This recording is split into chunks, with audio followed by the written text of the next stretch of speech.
wheels touch the ground, and another transatlantic plane has brought its travelers across the sea. For most travelers, this is a moment of joyous anticipation, for a pleasant catch in the throat.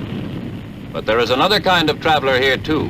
For him, there is also a catch in the throat, a different kind. He is the international smuggler, and he knows that he is being hunted.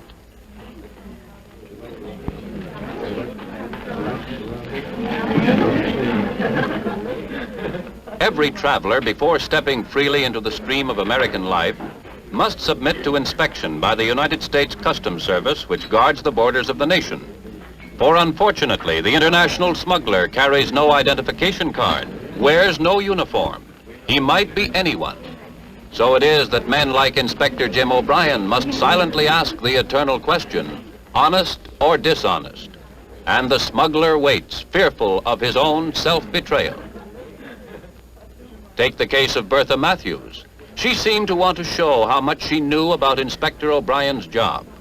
So, to give her a good story to tell the folks, Jim checked her passport, an unusual request for a customs inspector. It was okay. Housewife, 5'8", pretty tall, seemed taller, a routine taxpayer. Just give her good marks for passing the examination and send her on her way. But there was something. She knew so much. 5'8". You know, tall women shouldn't wear those high shoes, and they usually don't.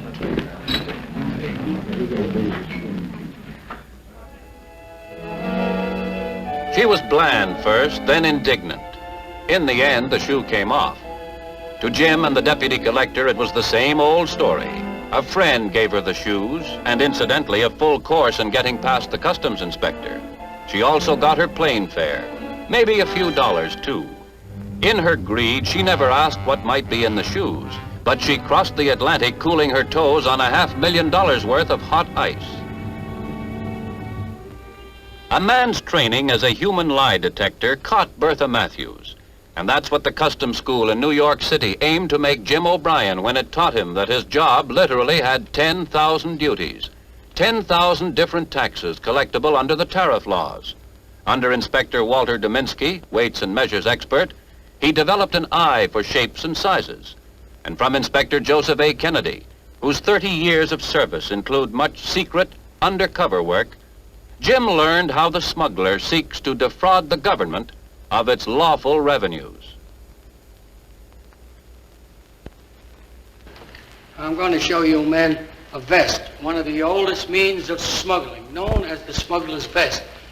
In this vest, there's pockets secreted with articles